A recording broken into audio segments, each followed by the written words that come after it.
Here's another very confused topic. If you don't know exactly what kinds of fat you should be eating, burning fat will be impossible. Yes, impossible. I almost can't believe that in this day and age people are still afraid to eat fat, but who can blame them? We've been told by just about every health guru that fat is what makes people fat. This is another huge misconception and a big lie. You want to know what the real truth is? The right kind of fat will actually burn a ridiculous amount of fat off your body, increasing your chances of fat loss success exponentially. Here's why. When you give your body the right kind of fat, it actually increases the metabolic process to burn off your unwanted fat. Did you get that? Eat the right kind of fat and you will burn fat. Eat the wrong kind of fat and you'll store fat. Here are the fats you should be avoiding like the plague, because they're the ones that are causing you to gain weight and preventing you from losing the bad fat off your body. Hydrogenated oils, canola oil and vegetable oils, margarine, and definitely those substitute fake butter products. Surprised again? Did you think that processed fake margarine you were putting on your toast each morning was actually the right thing to do? I don't blame you. How could you not? With all those commercials out there telling you that it is actually the healthy alternative to butter? But have you read the ingredients list on there? That's not real food, and your body does nothing good with this stuff but store it as bad fat. Let me let you in on all the delicious fat you can have. Real butter, whole eggs, coconut oil, olive oil, avocados, raw nuts. You think I'm crazy now, don't you? This is usually the place where many people ask me, Isabel, aren't we all supposed to avoid saturated fat for our health?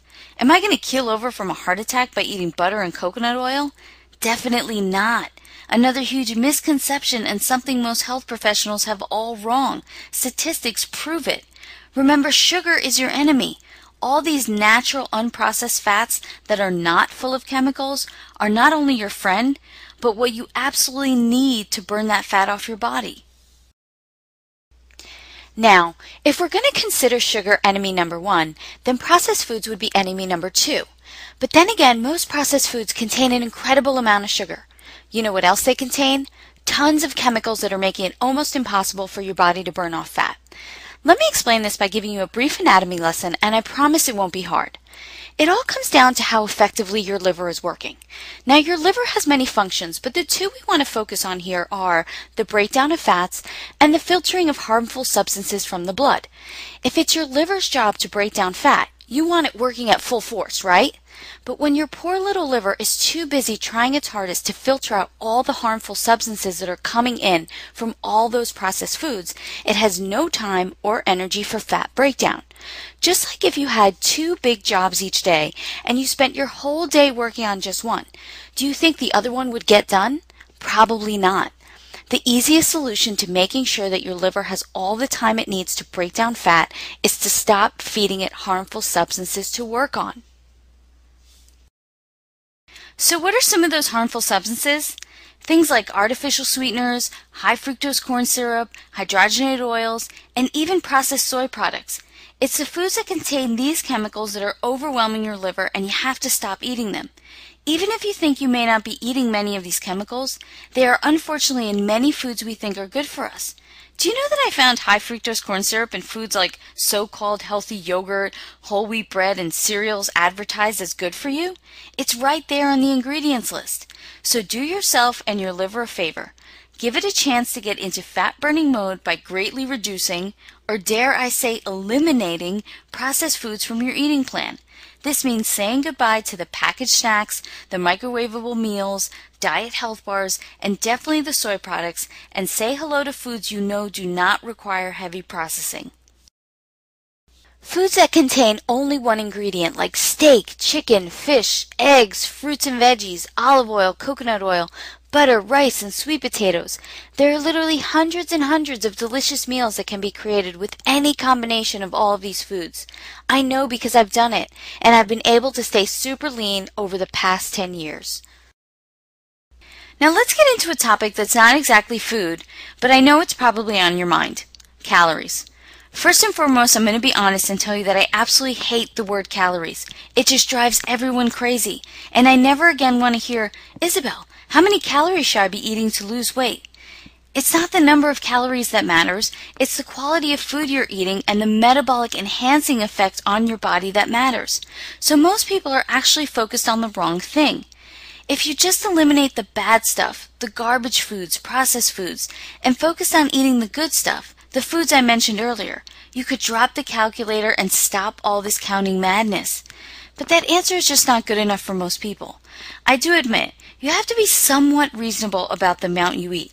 But exactly what is reasonable for you and what is reasonable for me? Surprisingly enough, it's a lot more calories than you think.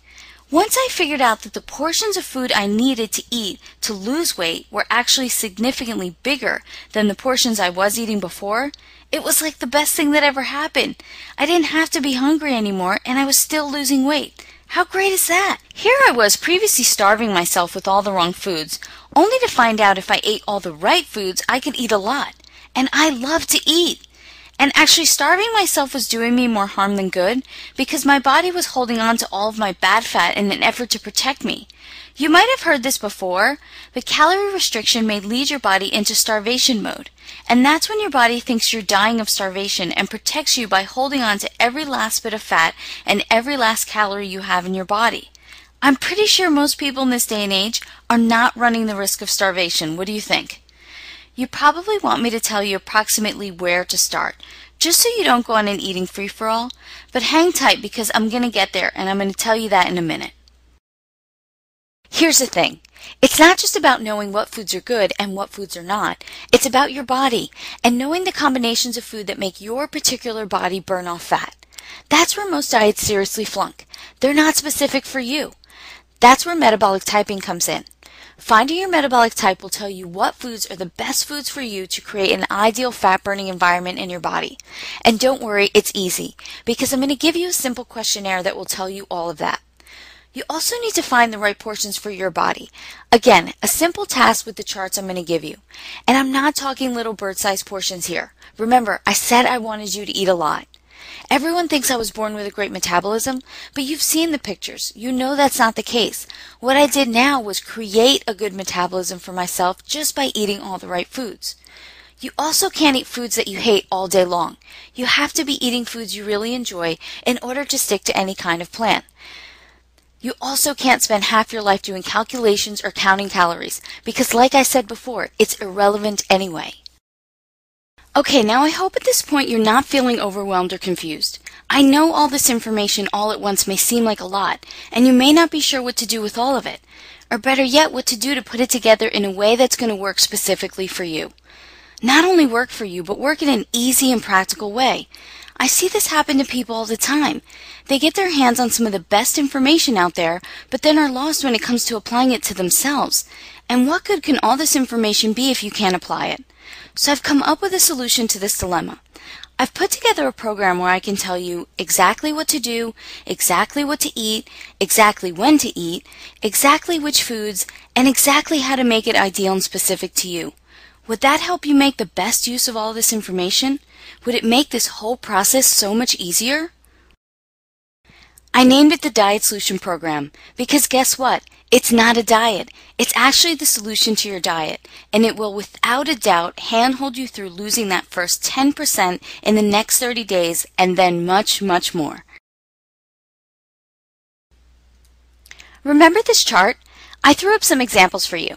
The foods on the left you want to avoid, just like we talked about.